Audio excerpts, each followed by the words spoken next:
Good morning, everybody. It's nice to see you all. I'm going to give you a second to get logged on.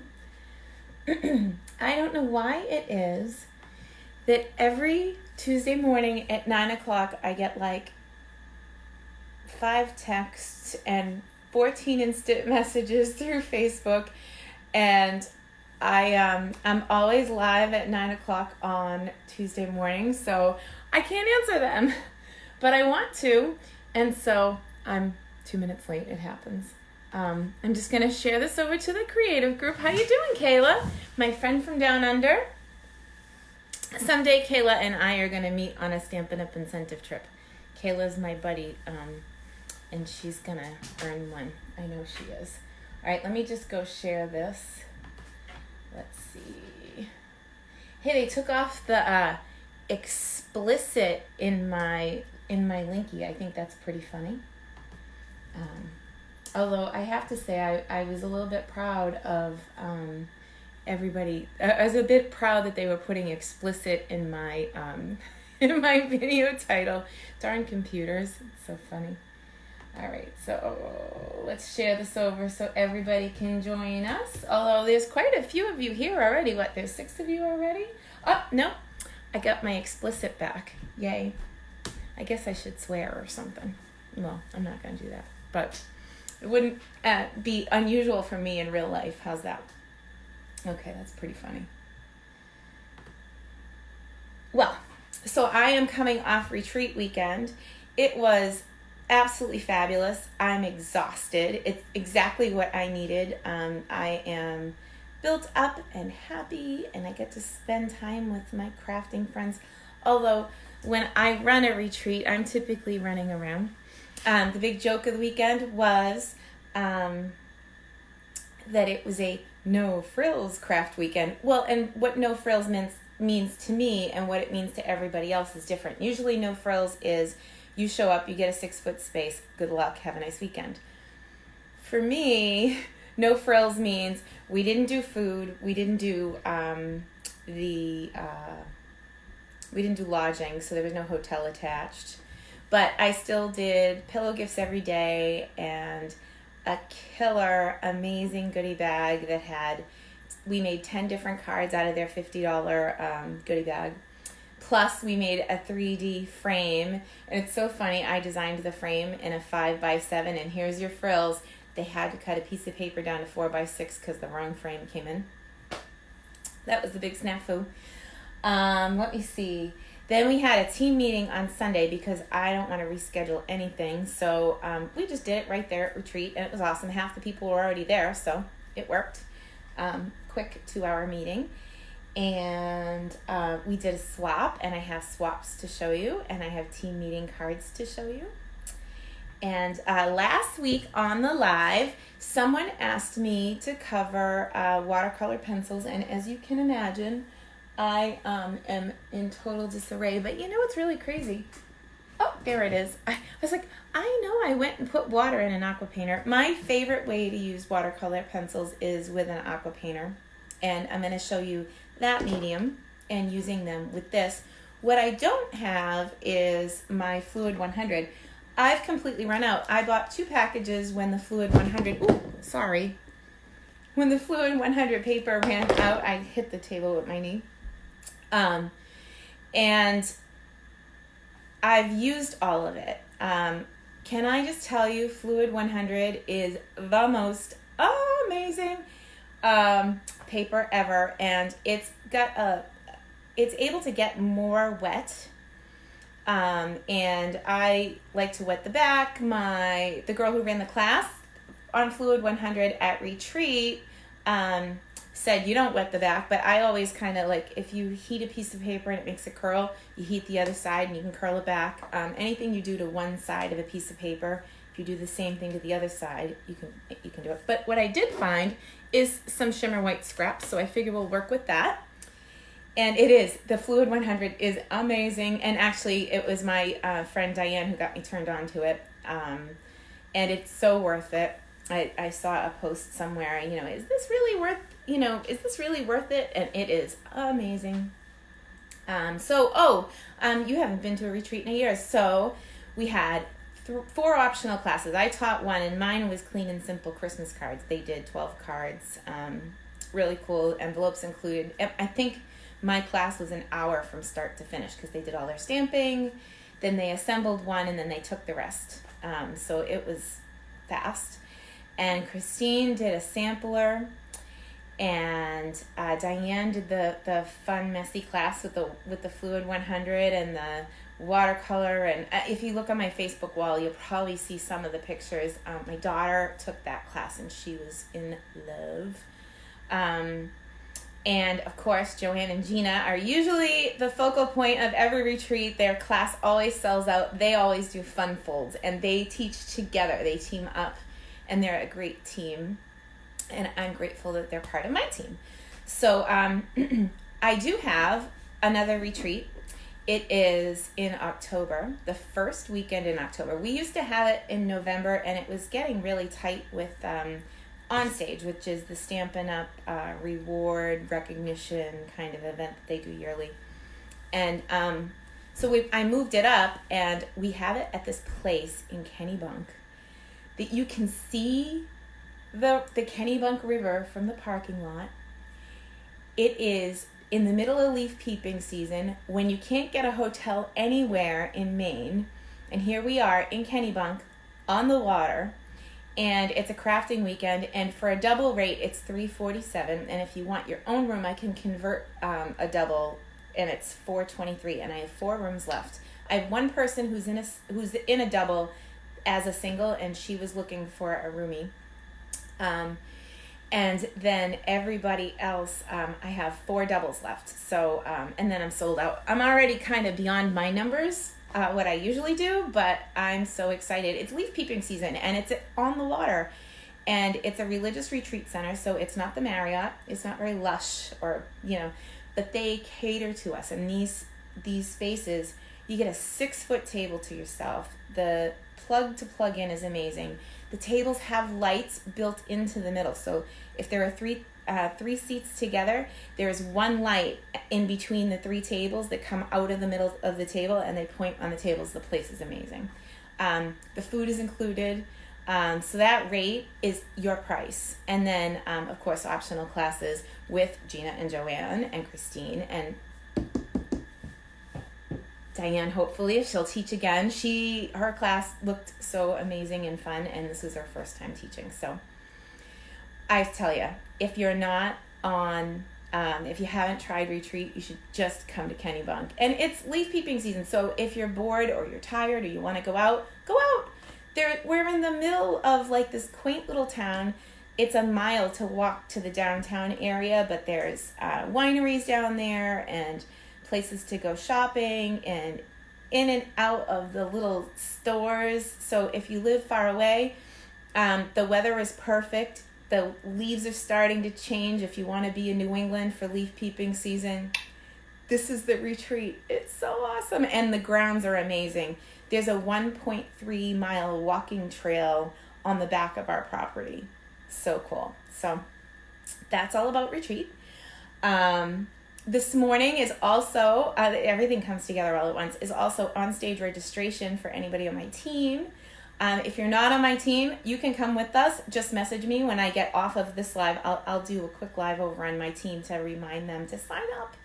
I'll be in Hartford, and Michelle, my downline, my team member from Charlotte, will be heading up the team there. She will, give out any little gifties I have for you or whatever. So that's for my team. And all right. So let's get going. I don't have any Fluid 100, but I did find some shimmer white. When you do any watercoloring, you want to have something that I don't always like to do whisper white, but with watercolor pencils you can. Oh yeah, Mary Jo, we will totally hook up in Hartford. Maybe you could come to dinner with us. My downline Christine is organizing our team dinner on Saturday night. So I have both sets of the Stampin' Up! Watercolor pencils, which means that they match our color scheme. And what's cool is it tells you what colors you're working with on the back. So you can do that first. Let's flip the camera and we'll take a look at some of the stuff from this weekend. I'm going to show you some swaps from people, and then I'll jump in and tell you exactly what I know about watercolor pencils. And then later on, I'll post the finished samples later on in the week. So that's what we're going to do. Okay, hang on. I'm going to cover up that camera. Whoop. I used to make people dizzy doing this, and I thought, why not cover it with my hand? Isn't that brilliant? All right. I'm going to move the table. Pencils. Okay, so let's start with the team meeting and some of the swaps. Deb Carleen made this. Here, let me move that for a second. Because, hello, isn't this cool? Deb Carleen made this. These are little boxes that come in the holiday catalog, and they come ready to assemble. So they're already die cut, and you just put them together. I totally want to make a wreath with it, but I was impressed with Deb's swap, so that's why she went first. I saw her making them, and I'm like, oh, those are so cool. Are you making a wreath? She's like, no, you'll have to wait and see, Celine. And then forgive me if I don't know everybody that made everything, but let's go through. No information on the back, so I don't know who made this one, but these are all team swaps, so these are not mine. But they are with the new holiday stuff. Isn't it beautiful? Oh, happy, happy. So these are all things that I can use to inspire you or copy, because hello, I think this one was Sherry Everett. She came from Maine, and anybody who was at the meeting, anybody who was at the retreat, I invited them to my team meeting. So there was I think there was like 16 or 18 people at my team meeting this month, and even people that there were people that had to leave early that couldn't. This was Jeannie Nielsen, and she made a pocket card. Oh, Kathy Bolduc. Kathy, I just told everybody about Retreat in Maine, which is the first weekend in October, so we're not going to hit your craft fair this year. So if you didn't catch it, make sure you catch the replay. This is Gina. I saw her coloring these. That's the only reason I know. Look, she is a blends expert. Oh, makes me so happy. This one was mine. Let me see. Mine. And what I didn't know is this new paper, it's these metallic sheets that are in the holiday catalog. They have a film on them that you're supposed to take off. And I made all of my swaps, and I made multiple swaps for like different groups and everything, and didn't know to peel the film off. So there's a film under there. Oops. Oh, look, it's like a rubber duck. I'm a weirdo. And here is the last. Thank you, Bonnie. I love that you're here with us. Hi, Lisa. Good morning, everybody. Okay, so that's my team swaps. And then we did a team meeting. And my friend Rhonda designed the original samples. And I came back and redesigned them a little. But I'm trying to find I'm missing one. Ugh. I had 4, and there's only 3 here. But this was the birthday card we made. I love this. This is with blends, and we used 2 different colors to get that effect. Really cool. And I love that folder. It's like super vibrant and fun for a birthday card. This is from the Hoot Hooray stamp set. If you haven't seen it, it's in the beginner catalog. And there's a whole bunch of things in this beginner catalog, like this one, that's not in the main catalog. And this stamp set is not in the main catalog. So and the Hoot Hooray. So if you don't have it and you're mine, ask me for one and I'll give you one. And if you belong to somebody else, ask them for the beginner brochure. Anyway, I took the stamp set and I cut the rubber apart. So the actual stamp set has like the old red rubber, which I like, and all I did was I took my rubber scissors and I cut the words apart from the image to get them separate, because I might want to stamp this owl 100 times on a scrapbook page, and I may not want the Hoot Hoot Hooray. So I have no problems. I will cut those images apart. I didn't cut this one apart yet, but it's coming. And then the happy birthday, the sentiment is on the inside of the design, so I didn't cut that one apart. And then there was another one, but I'm not finding it. It was a yellow card. Anyway, moving on. This was one of the make and takes from, it was a Memories and More kit that they got. Look, you can see my reflection. Hello. And they did 10 cards, super simple, wonderful, but I prepped everything and all they did was come by and assemble. I want to say it might have took them, I don't know, 45 minutes out of their day to assemble the projects, and then they kept all the extras. So that's what they did at Retreat. I know I went fast, but they got a PDF and directions on how to do that and all of that fun stuff. So I'm going to bring in a stamping mat, because when you're stamping with a photopolymer stamp set, having a stamping mat is very helpful. And I like to put a piece of paper on my mat usually, but I'm going to try and hit a piece of white paper with my stamp. I am playing with the Believe You Can this morning, and I've never put ink on this set, so we're going to do it together. Good morning from North Carolina, Chris. Hi, Janice and Janelle. Oh, that's too small. And that's too small. I need a new block. That's better. Okay, so I need a little bit bigger block there. Actually, I'm going to grab another one. Let's ink up a couple of these. I love that the sentiments, the thank you and the good luck and the welcome all fit inside that one. Let's see.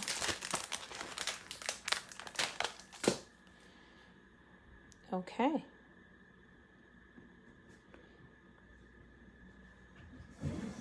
My chair is way out.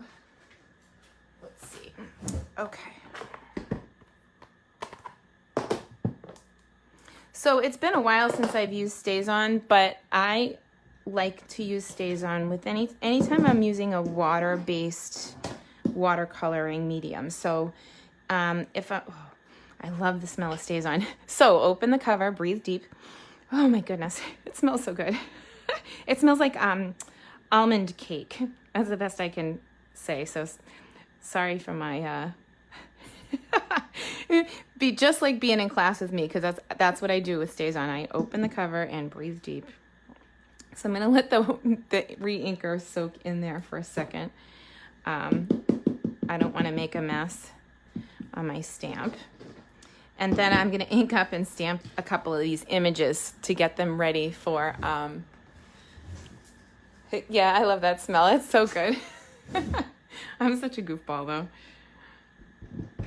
Open the cover, breathe deep. So you can see that I missed the middle of the pad because I'm here, which is good because this is an old style pad, so we can bang. We don't have to be careful. We don't have to, yeah. And you know what? The stamp is actually a little bigger than the ink, so I'm gonna go this way. So you just flip the stamp over if the stamp is ever bigger than your than your ink pad, and it makes it easier to see where you're going. And this is really snug. Let's try.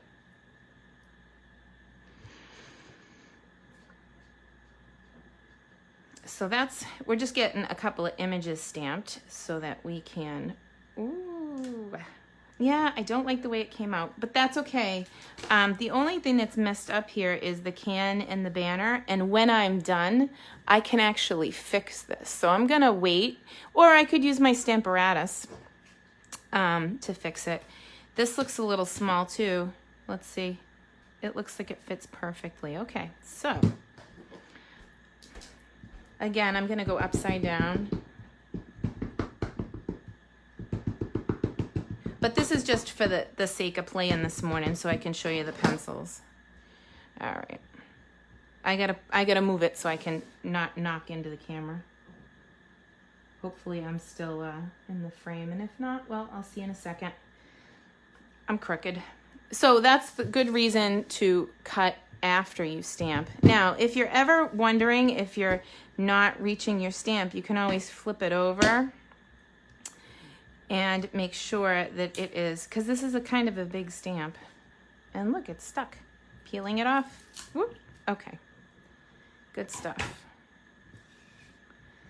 I actually don't love the way any of these stamped.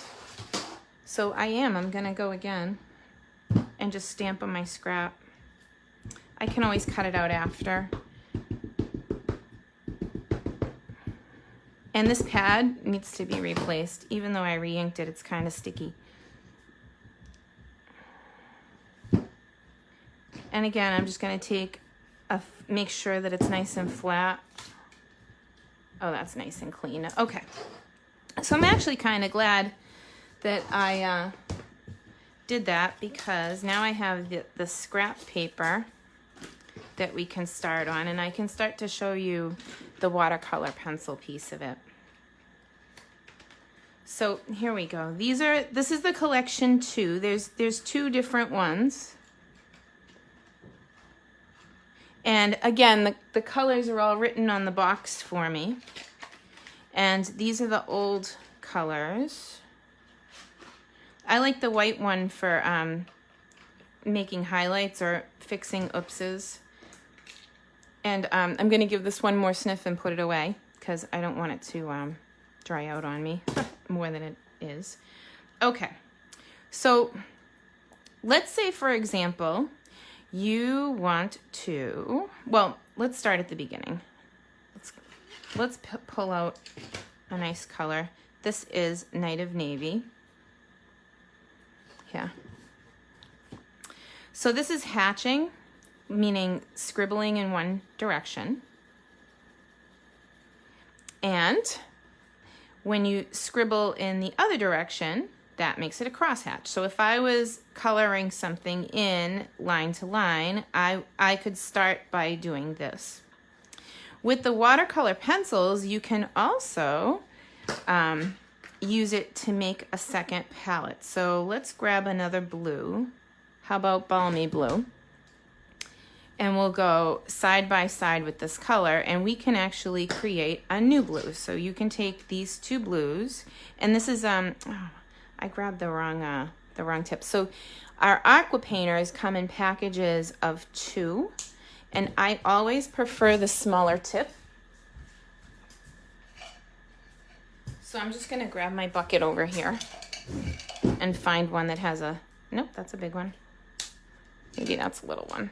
Yep. Okay, so I prefer the little tip. So all I'm gonna do is unscrew this from the barrel and put this in. So now I put tap water in here.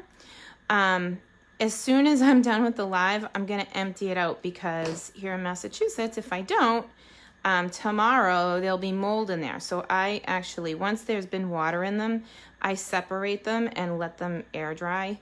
But here we go. So I'm gonna squeeze the brush and get a little bit of water going. And now I can take those 2 colors, my Night of Navy and my balmy blue, and I can make a new color. So now I've got like this variation on color. Or I can do just the Night of Navy and make a paint and color with the paint. So I'm not stuck. Let's see. I am not stuck to one color, and I can even use it like it was an ink pad coloring and pull the color in after. Once this is dry, I can go back in and add more detail and depth with the darker pencil. So there's no, but I'll give it a couple seconds to dry, because I don't want to, or if you do it while it's wet, what's really fun with these?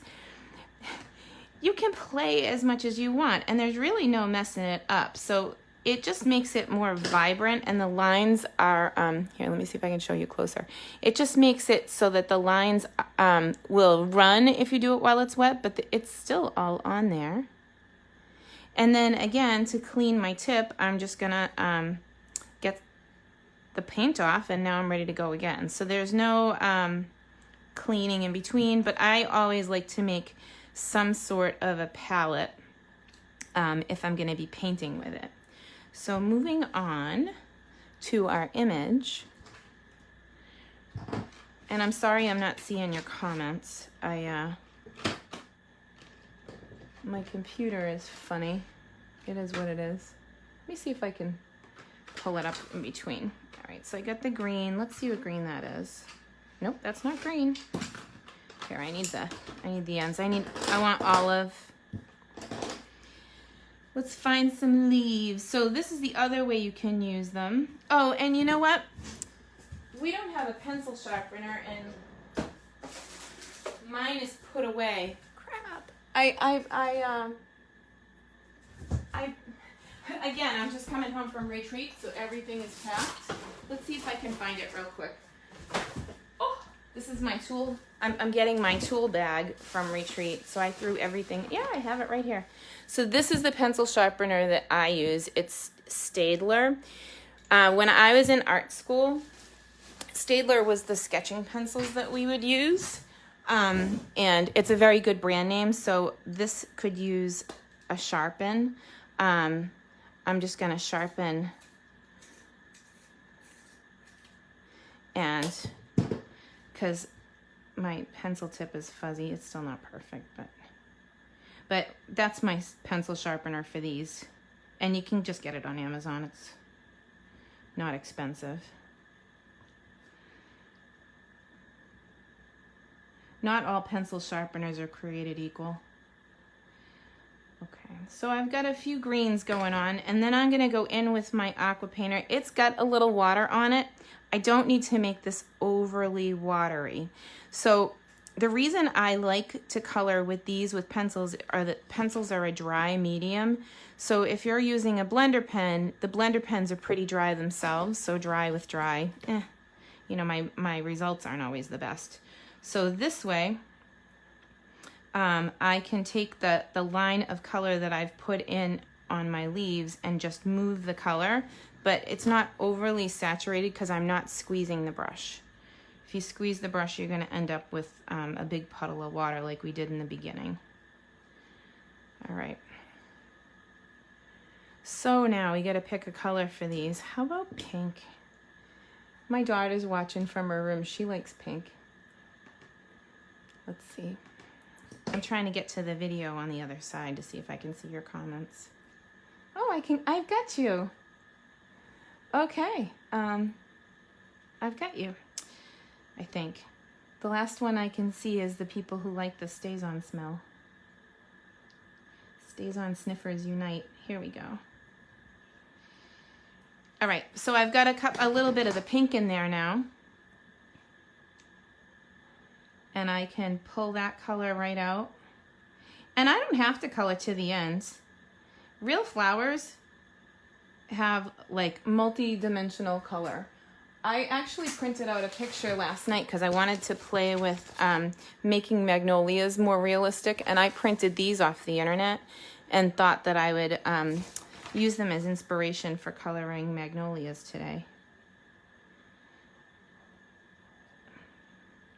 If you hear my husband talking in the background, it's because he also works from home, and he is on a video in the kitchen, and I am on a video in the studio. So here's my yellow. My pink kind of bled, so I'm not gonna blend that too much. I'm gonna leave that alone. And then how about a gray in the middle? Like, let's make them look real. So I'm gonna hatch a tiny little hatch mark just to get the color on there, and then blend the gray. And I can go back and make dots yeah, I think dots would be better. Is that gray? It's basic gray, yep. Well, now I gotta blend a little because it looks funky right there. I want it to be more vibrant color there. Okay, so you get the idea. You can mix the colors, you can match the colors, you can blend them, you can use them to paint, you can make new colors. So we did navy here, here's a purple. So if you have a normal color wheel, you can see what colors come out of that, but like now we have a violet. Or, for example, if you want to mix the navy with a red, you'll probably end up with a purple also, but let's see. If you mix all the colors together, you'll probably get like a poop color. Because unless it's perfect opposites on the color wheel, you won't end up with black. But we have black, so. Oh, speaking of, this, once I have completely finished coloring my image, I can go back in and fix this with the pencil as well, or with a marker. But I don't typically draw it in because it looks drawn in, but with a pencil you can. You can, and you're halfway there. Oh, you like the smell of DSP. I don't think I've ever sniffed DSP. That's something new I can try, Debbie. That is so awesome. All right, guys, I think that's it for this week. We had a recap on Retrieve. Again, if there's a particular product you want me to cover my way, let me know. Again, this watercolor pencil playing is my method. I'm sure that you guys have your own. But if you want to share your watercolor pencil creations over on my creative group, it's Create with Celine. I can add you if you're not a member, if we're friends on Facebook. Facebook's funny like that. And yeah, I can't wait to see what you do with watercolor pencils, but that's kind of my method when I want to play with them. I mix the colors, or I color on them and move the colors, and yeah, I'm going to have fun with this one. So that's it for today. Thanks, guys.